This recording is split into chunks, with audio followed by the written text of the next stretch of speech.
Tonight, the farming methods that make chicken so cheap. The supermarket meat that's not what it seems to be. That's well out of order.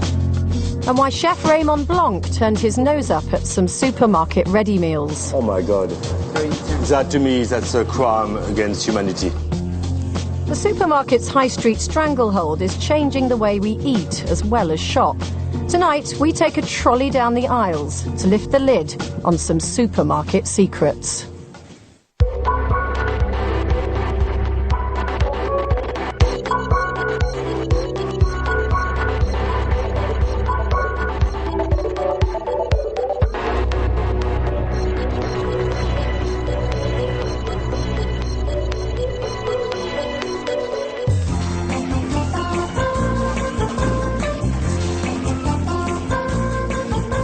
It's become an integral part of family life, the weekly trip to the supermarket for the family food shop.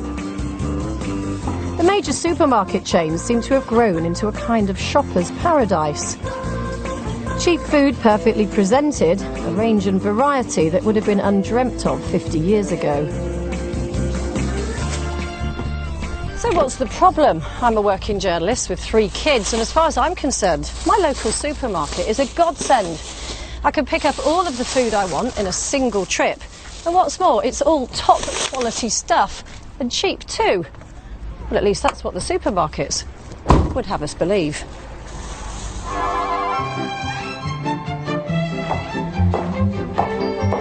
Sunday lunch, 1950s style. Mr. and Mrs. Average Britain sit down with the kids to an extra special treat. A nice bit of chicken, roast potatoes, and 2 seasonal veg.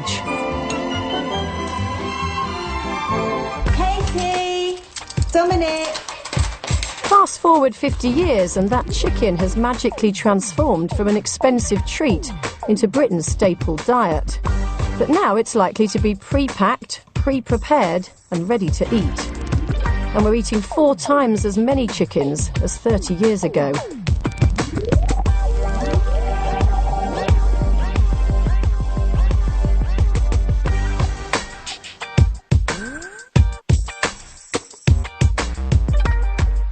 Or to put it another way, literally billions of thighs, breast, wings and drumsticks.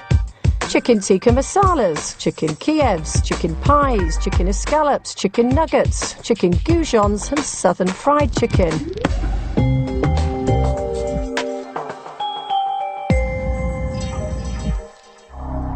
But there's a price to pay for all this cheap food, and it's not just a financial one.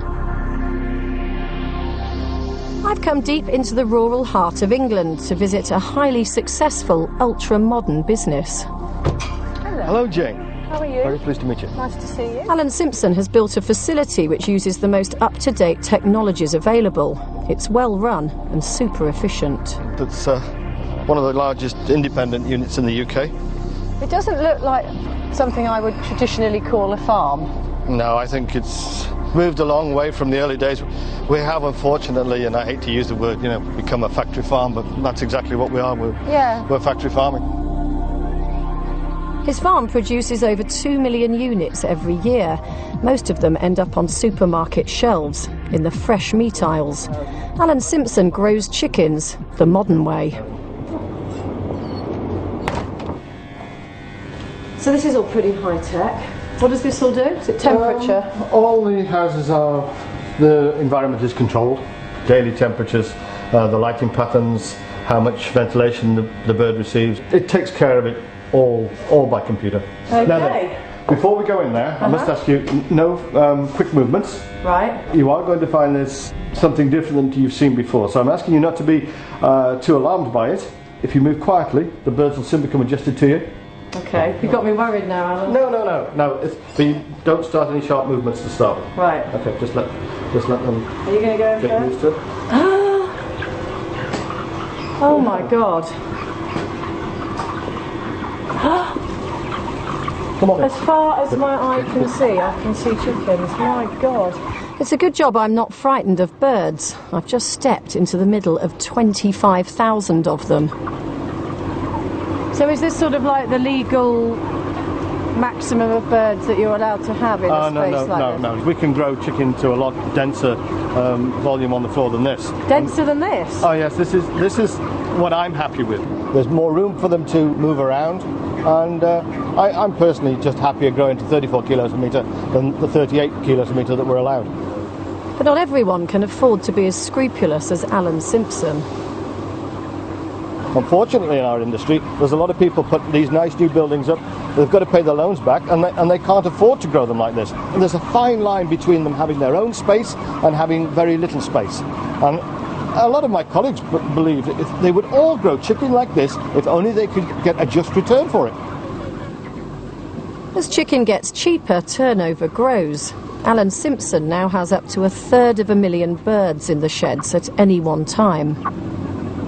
There's been a demand for cheap food, and then you get in the situation where they find out that, oh well, they can now produce it for a little bit less, and you get driven down. The price just gets driven down. This is a hell of a lot of chickens. When I go into my supermarket, I pay, say, an average of £3 maybe for a chicken. Somebody's making a fortune. The baby chick is about 26p. The food that we feed it is 64p. Your ongoings, heats, wages and all the other bits and pieces are about 16. Your processor probably works on about 50 pence a kilo. That leaves us with 4p. We're left with 4p. So you personally make 4 pence per chicken? Yeah, it's a meagre amount for what we have invested here. With farmers turning over millions of birds every year at just 4 pence a bird, it's vital to ensure that standards are kept high. So 5 years ago, the supermarkets and the poultry industry got together to launch the Assured Chicken Production Standards Scheme. Inspectors are supposed to make regular farm visits, even if they're pre-arranged. And if this red tractor logo is on a chicken on the supermarket shelves, it should mean that conditions in the broiler house have reached the proper standard. And this is all the more important because modern intensive farming techniques have turned chicken rearing into an industrial process. These chicks are a breed called Ross 308. Sounds like a sports car, but in fact it's the supermarket's favourite chicken because it fattens up fast. If you're eating chicken from a supermarket this evening, chances are it'll be a Ross 308. Once these baby chicks start tucking into their specially developed high-protein feed, a modern broiler farm can grow a chick from this to this in just 42 days. And that means that these little chicks will fast forward through life, reaching maturity in just about half the time it took their 1950s forebears.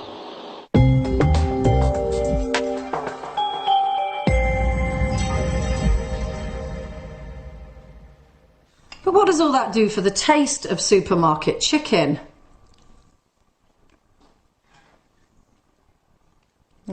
Bland is about the best you can say, really. But that's a problem that doesn't just go for chicken. How does supermarket meat stand up against the traditional butcher?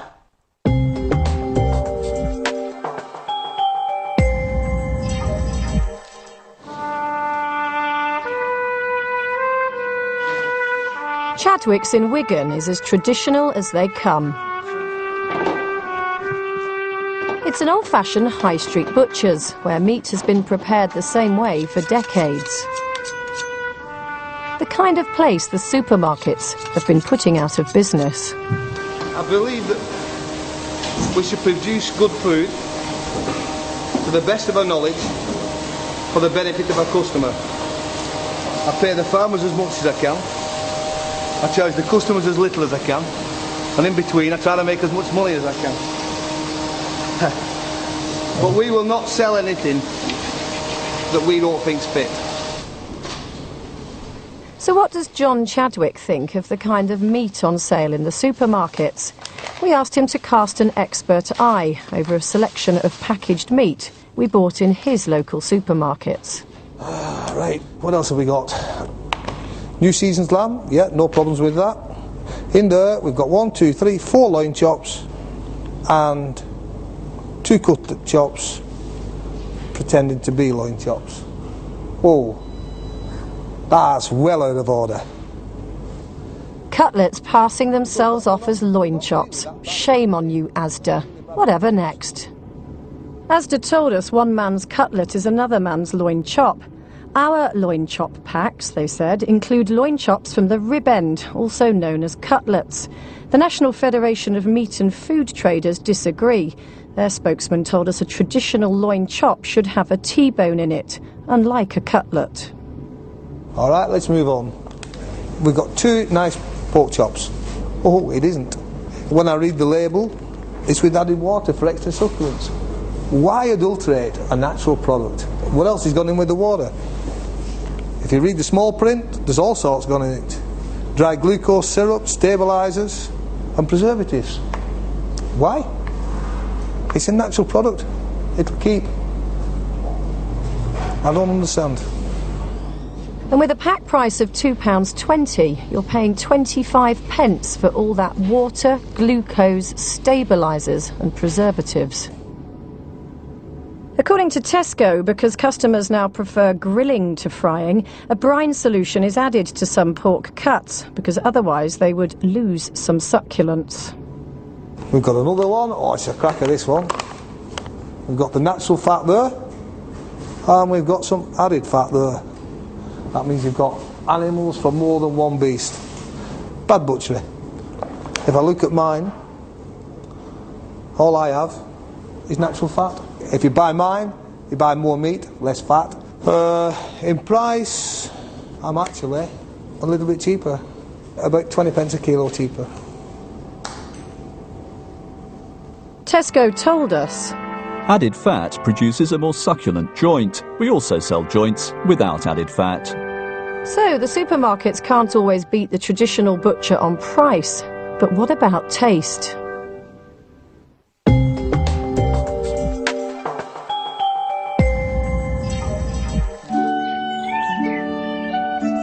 We decided to put a range of supermarket meat to the taste test. And here's a place where exquisite taste and top quality ingredients are very much on the menu. Raymond Blanc's award-winning Le Manoir aux Quatre Saisons. We invited a bunch of average shoppers from the Oxford area to join us there. And like most of the rest of us, they now do the bulk of their shopping in supermarkets. Tesco's and Sainsbury's, they're the local ones. Asda for cheapness. I can sort of walk 5 minutes down my road and there's a Sainsbury's local. Today they've volunteered to help us with our tasting. Sadly though, it won't be the confit of foie gras with soused cherries and spiced mango chutney.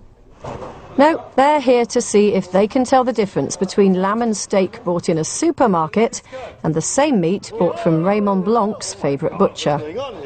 So what do you have for me? That one is a Devonshire or Suffolk or Devonshire lamb is nice. Lovely. The texture on them is nice and soft. Yeah. But first, our jury of 12 are about to pass judgment on 2 sirloin steaks. They'll have nothing to go on but texture and taste. Yes, a lot of eyes lighting up there. And to make life more difficult, they've both been cooked by the man himself.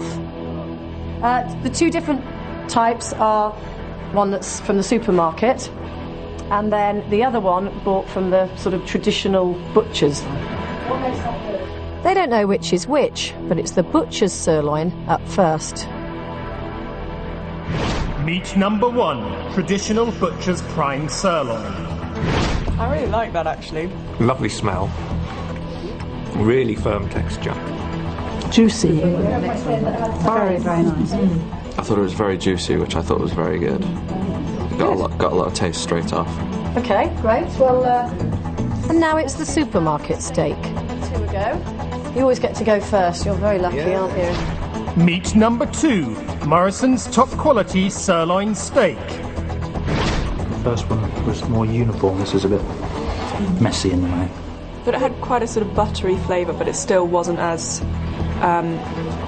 pleasing as the first one. So, first of all, who preferred sirloin steak number 1? Wow, this looks like a clear-cut verdict. Oh, okay. 10. And who preferred steak number 2? Not looking good for Morrison's. So this looks like first blood to Monsieur Blanc. In fact, it's a 10-2 verdict in favour of the butcher's beef and against the supermarket sirloin. Thank you. Thank you, panel. Thank you, team. Thank you, team. You've made me very happy. Next, it's lamb. And this time, we'll make it just a little more difficult. Blindfolds on, everyone. Thank you very much. Very serious. They've got to do the job on taste alone. No clues from what it looks like this time. And also, just to make the point that in all of the stuff that we've been buying, when we've been to the supermarkets, we've bought, you know, pretty much the best stuff that they have on offer. We've not sort of gone for the economy range of things, just so that you know that. We'll start from this end. Meat number 1, Sainsbury's lamb chops. Okay, and if we could bring in lamb chop number 2. Meat number 2, traditional butcher's lamb chops. And who preferred lamb chop number 2? Not quite unanimous, but another comfortable victory for the traditional butcher. Well, thank you very much, everyone. We're going to take a bit of a break now, and guess what? You can have something to eat. A food tasting with Raymond Blanc is a pleasant way to find out about supermarket food. But in part 2, I come face to face with the dark side of the meat industry.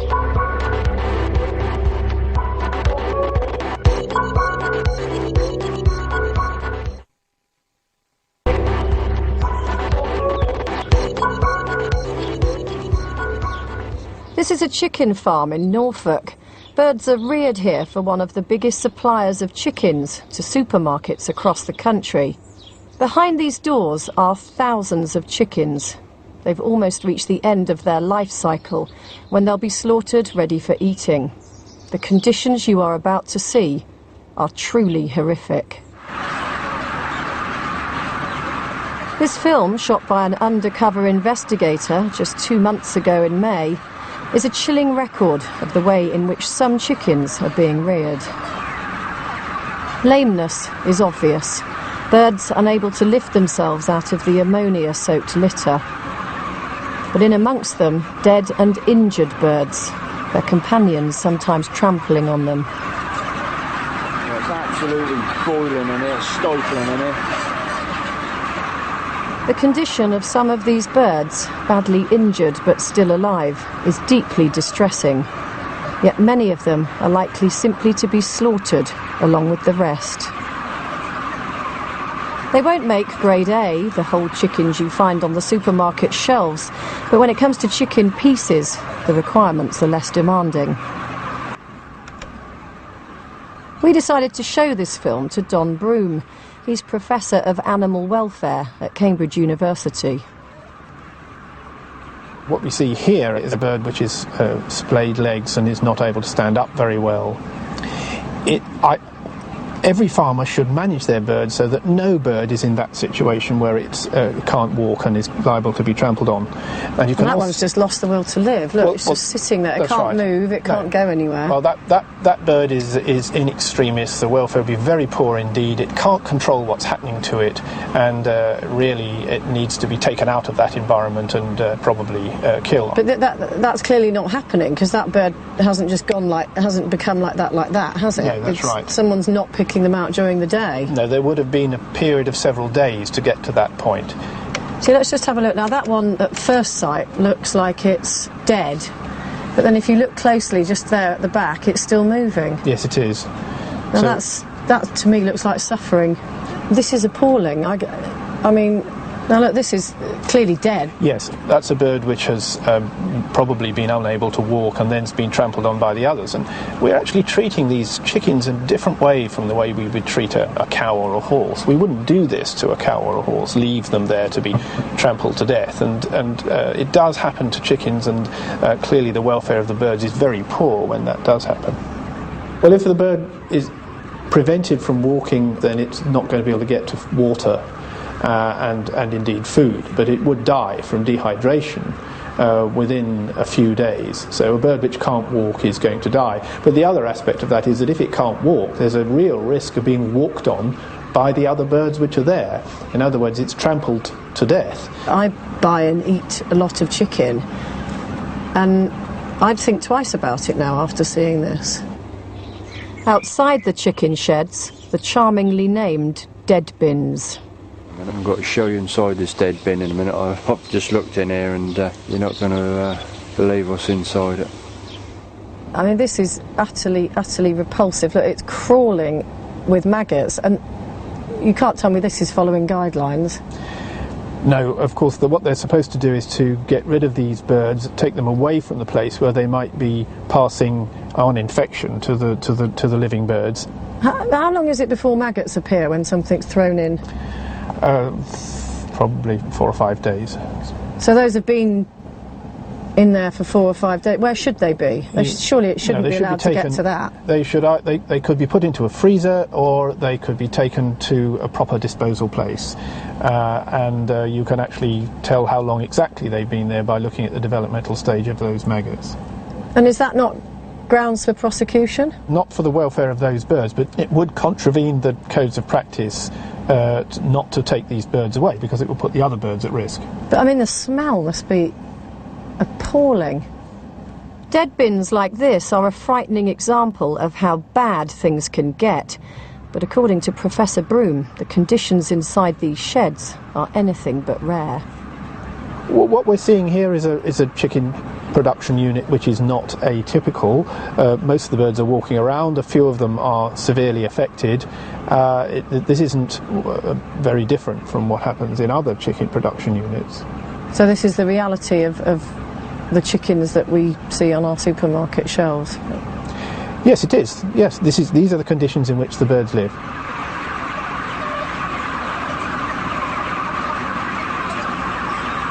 Ironically, on the office wall, an out-of-date certificate shows that 4 years ago, this farm satisfied the requirements of the Assured Chicken Production Standards for chicken for human consumption. So who's responsible for these appalling conditions? Alongside that certificate are a number of documents showing that this farm supplies chickens to Grampian Country Foods. Their chickens are on the shelves of all Britain's Big Four supermarkets.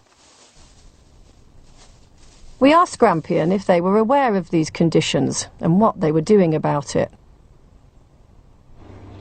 Grampian Country Food Group takes the welfare of its chicken flocks very seriously. All of our farms are independently audited by Assured Chicken Production to ensure that they meet all the current regulations and legislation covering chicken welfare. We are confident that our welfare policies and procedures continue to be in place on the farm in question, and cannot make any further comment on the allegations being made without viewing the footage. You would hope that conditions like these are rare, but Professor Broom says that the state of the birds here is symptomatic of more widespread problems. What we've done in breeding chickens for meat production over the last 30 or 40 years is to cause them to develop faster and faster. So birds actually are reaching a weight of 2 kilograms in 35 to 40 days now, whereas 30 years ago it would have been 75 to 80 days. Therefore the leg development hasn't kept pace with the body development. So we have a situation where a bird has legs of a 5-week-old bird and essentially the body of a 12 or 15-week-old bird, and they can't support that body very well. And the consequence of it is that you have damage to the tissue, which means there's pain in the joints, and overall the bird is not able to stand up and walk around as it needs to do. Back in his kitchen, Raymond Blanc is ideally qualified to perform a chicken autopsy. To me, this chicken represents, if we can call it a chicken, represents all the ills of the food chains. How can you buy a £2.15 chicken? That chicken has the worst possible life. Look at that, it's totally unnatural to have that kind of thickness of breast. I don't want to touch it. I have to touch it today. But okay, let's take it out of his misery. Poor little beast. I want to show you a few things, okay?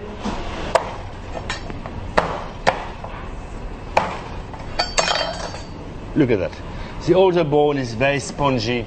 There's no calcium whatsoever. Of course, because that chicken has been grown between 40 and 50 days. That chicken, 120 days. Okay? Look how thick the legs are. Why? Because that chicken has never run in his life. Because poor little chap, okay, fed so it goes as fast as possible and as big as possible. Never mind the taste, never mind the texture, because it's an irrelevance. Okay, so you can see here, look the difference.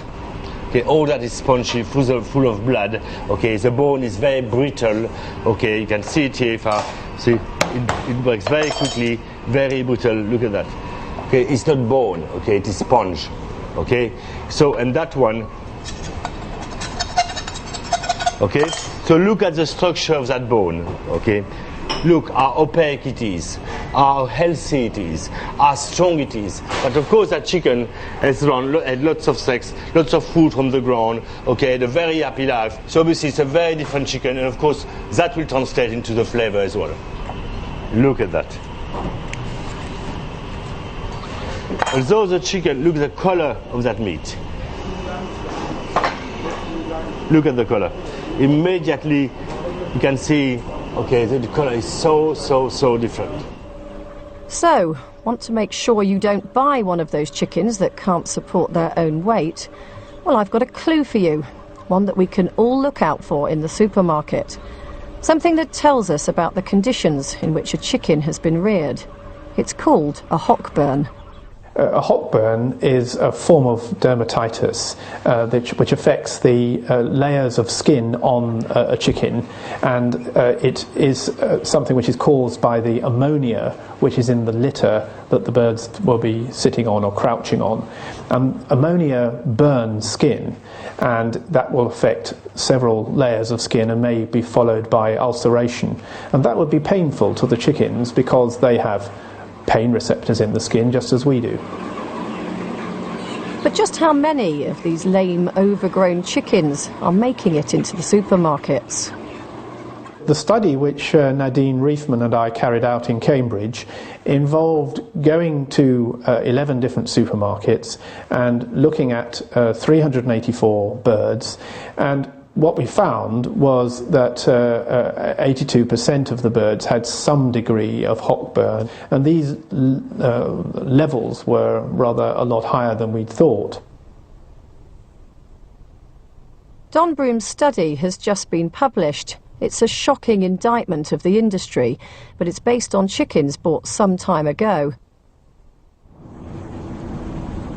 We wanted to check for ourselves that they were on sale right now in supermarkets, so Professor Broom agreed to go on a hockburn hunt, this time with a secret camera following his movements.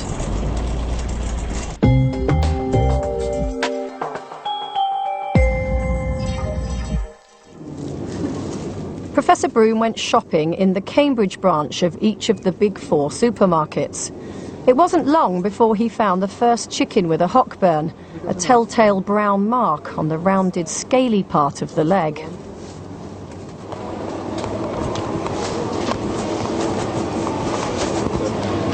An obvious hockburn there.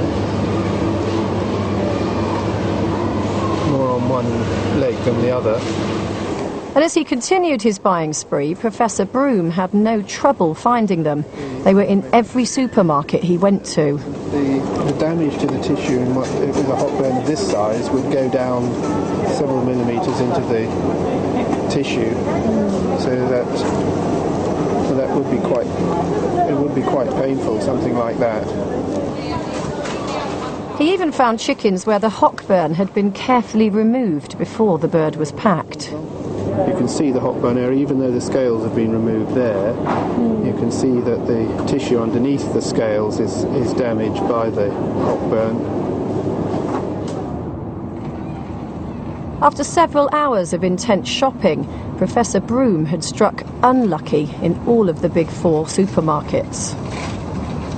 On this bird here, this is a fairly severe hockburn, at least for a grade A chicken. Now on this bird you can see that there is a small area of hockburn there, a medium size there, and then there's an area where the scales are missing. There might well have been a more extensive hockburn there. And then on this bird here you can see the tail end, the parson's nose, has a lot of red coloration on it. That area there would be the result of contact with the litter and some sort of friction on the litter for this bird during the time that it's in the house. I think people don't realise that they actually can just look at the bird in the supermarket and they can see these brown marks on the legs. Anybody can do this and can decide whether or not to purchase the bird. The Supermarkets Trade Association, the British Retail Consortium, told us supermarkets take the issue of animal welfare extremely seriously, and it is a fundamental requirement of their suppliers. They added that animal welfare is controlled through strict production standards, one of which is assured chicken production. Any breaches in these standards are unacceptable and are always taken up with the producer.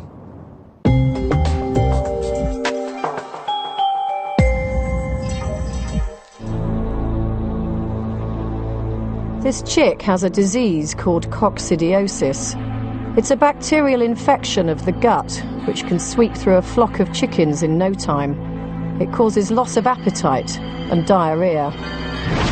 Birds with coccidiosis pass droppings containing tiny little spores called oocysts. And if, in the cramped conditions of the broiler house, birds start to peck at those droppings, the whole flock can soon be infected. But responsible chicken farmers like Alan Simpson take preventative measures by giving the birds feed containing special drugs called coccidiostats. They've been doing it for years. Trouble is, not much is known about the effect of coccidiostats on people. So, to be safe, farmers are required to withdraw them from the birds' feed several days before slaughter. But Organic Farming Pressure Group, the Soil Association, are worried that there may be some left when they're plucked, filleted and whisked off to the shelves.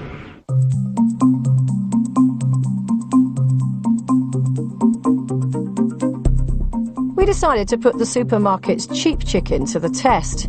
We went to all 4 major supermarkets and brought frozen chickens in each. And some chicken livers too, because that's where the coccidiostats are most likely to be found. We sent them to a top research lab in Germany to be tested for any sign of coccidiostat residue. This is what they found. There were traces in 37 of our 40 supermarket samples. No problem there though, because the amounts we found are well within the government's acceptable limit of 200 micrograms per kilogram of meat. But all our chickens had the same coccidiostat in them. It's called nicarbazine, and it's the subject of a bit of a Euro scrap. Dr. Vivian Howard is one of the country's leading toxicologists. With respect to nicarbazine, this has been looked at by the EU in their FEDAP committee, and once again they've come up with a report which says there isn't enough information there for them to make a decision about the mutagenicity. So that's the ability of this medicine or drug to actually cause damage to DNA. And so they, in the absence of that information, they are saying that they can't set a maximum residue level. In other words, they can't decide whether nicarbazine is definitely safe at any level. And what that means is that whilst here in the UK the residue levels we found were well within the government's acceptable limits, some experts think there's good reason to be extra careful.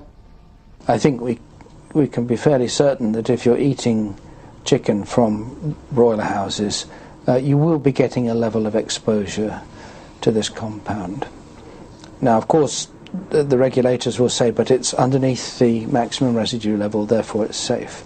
But I think that really, particularly with respect to infants and the fetus, we should be minimising exposure.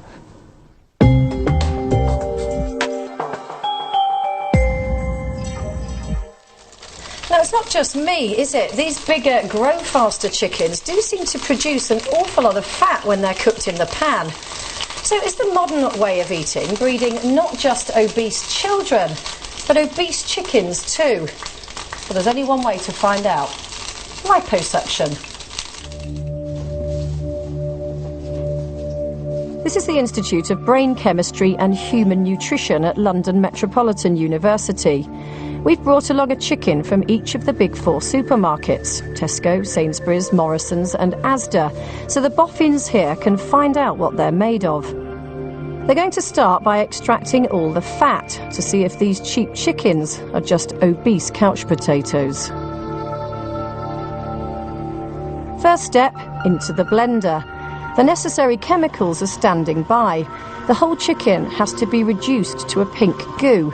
Then add some solvent and the long process of extracting the fat is underway.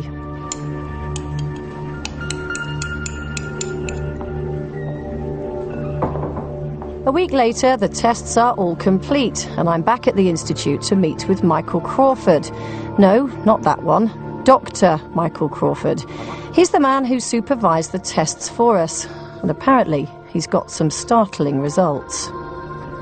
Well, this is the fat out of one single chicken, and that was about 17% fat. That's almost a pint of fat from one chicken. I'm horrified by this. Basically, they were all the same. I eat a lot of chicken. Right. Because I think it's low in fat. Well, it isn't. And that's just out of one chicken. I mean, what effectively you're getting here, the big problem is that you're getting, in terms of the calorie value, more calories coming from fat than protein. And what this means is that the public thinks they're buying a protein-rich food. In fact, they're buying a fat-rich food. In 1976, the Royal College of Physicians, British Cardiac Society said in their report on coronary heart disease, if you want to avoid heart disease, eat less fatty red meat and choose chicken because it's low in fat. And that's it used to be the case. It was the case that chickens provided more protein than fat. Now it's the other way around. Chickens didn't always used to have this much fat. No, of course it didn't. Did they? So why do they now? What happens is that if you feed the animal on a high energy diet, and if it doesn't get any exercise, it does put on weight, and the weight that it puts on, a large part of that is fat. So this extra fatty chicken that we're all buying, I think we buy 850 million of them a year now. This extra fatty one has, in a way, been created by the demand of the supermarkets. Yes. They provide a very cheap form of protein for families that don't necessarily have a lot of money. Yeah, and the problem is that exactly the people that you're talking about who don't have much money to spend on food, they're exactly the people who are now suffering from obesity, diabetes, heart disease and stroke. But there's more bad news. Even the type of fat is wrong. There are 2 families of essential fatty acids, both of which you need in a proper balance, the omega-6 and the omega-3.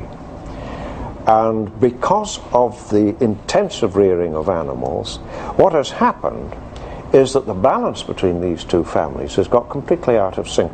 The omega-3 fatty acids that's important for the brain was, in the 1970s, knocking at the levels of about 170 milligrams per 100 grams of food.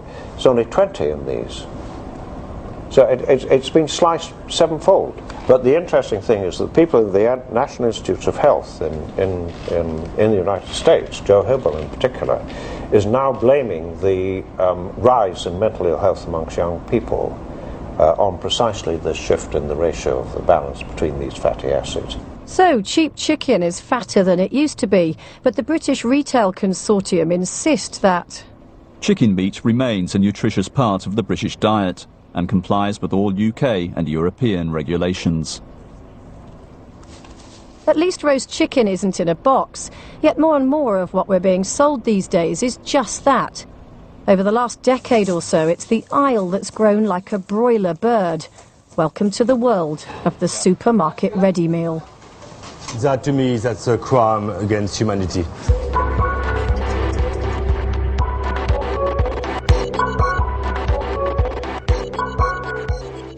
You can't help help noticing that the supermarket shelves are increasingly full of pre-cooked this, partially roasted that, generally complete meals that you can just pop into your oven or microwave, and hey presto.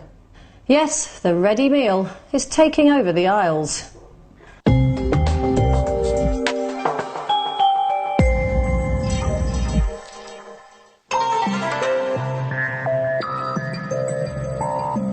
Mission control at one of the most successful ready meal companies in the world. You'll find their curries in supermarkets up and down the high street. And this is Sir Ghulam Noon. Churning out ready meals has lifted him into the Sunday Times rich list. He's made 50 million from them. But according to him, the person who really benefits is the harassed housewife. It has actually broken the shackles of the housewife from the kitchen. The housewife can go to work, and now today, and most important thing is that it is a safe product to eat. This is food as industrial process. High quality ingredients, additive free, and all the latest machinery. Any factories which produces the ready meals in this country, the factories are brilliant. In terms of the microbiologies are checked, and the super services, super machinery, etc. And they are absolutely not only delicious, but they are safe to eat. Because it is, the ready meals are actually made in the environment, which is a unique environment nowadays. It's completely aseptic factories are there. Noons were one of the first out of the blocks, but pretty soon all the supermarkets were onto the ready meals bandwagon themselves. But more doesn't necessarily mean better. When you look at the label on the back of a ready meal, the vast majority of them are made with what's cheapest for manufacturers to use. And the quality is often really poor. You're paying for extra additives, you're paying for added water, huge amounts of sugar and salt. Lamb casserole will have kind of 10 different types of sugar on the back. Well, what's that doing there? It's because they're not real ingredients giving real flavour. But that is added value food, and that's very profitable for them. I'd really rather not eat them.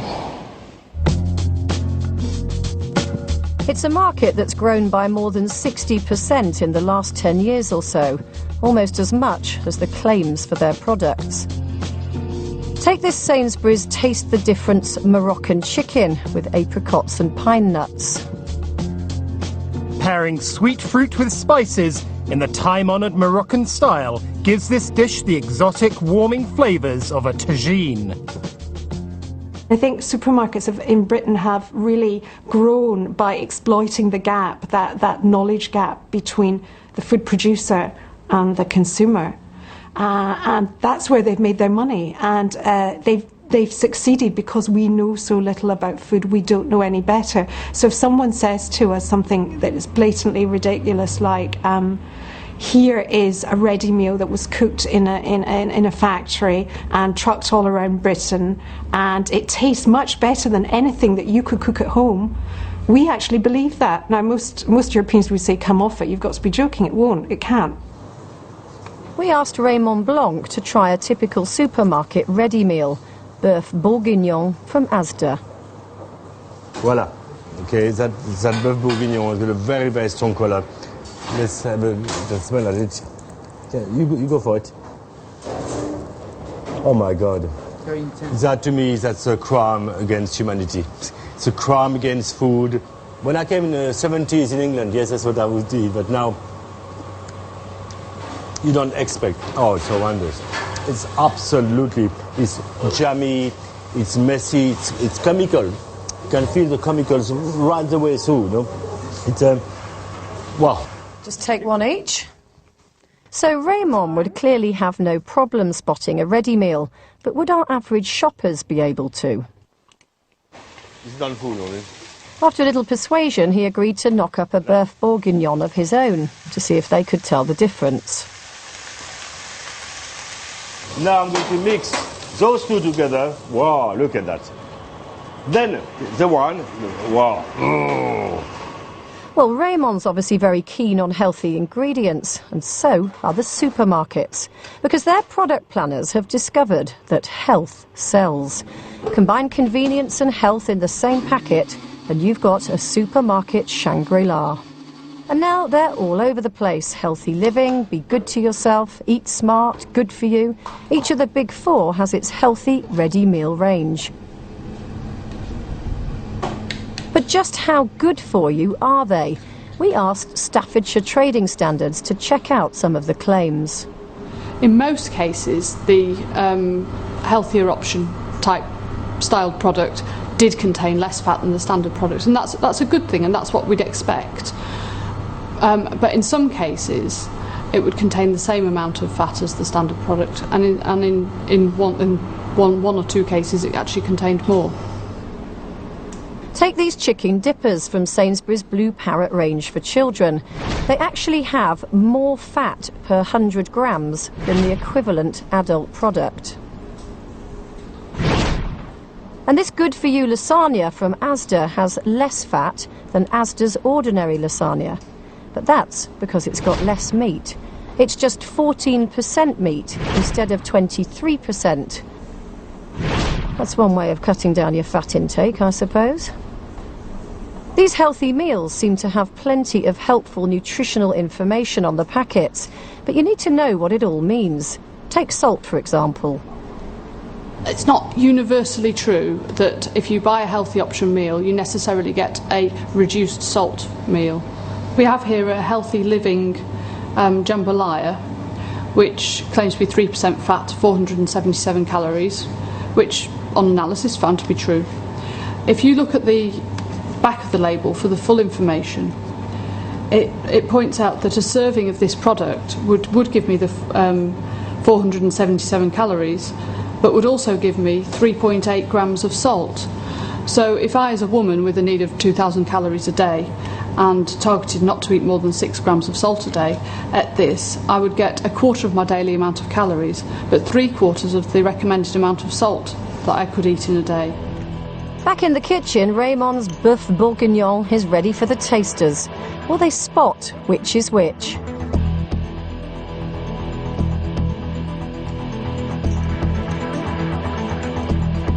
I'm going to bring Raymond in. Okay. Don't fall. I've worked 25 years to get. Can we look at the sweat, please? Can we look at the sweat here?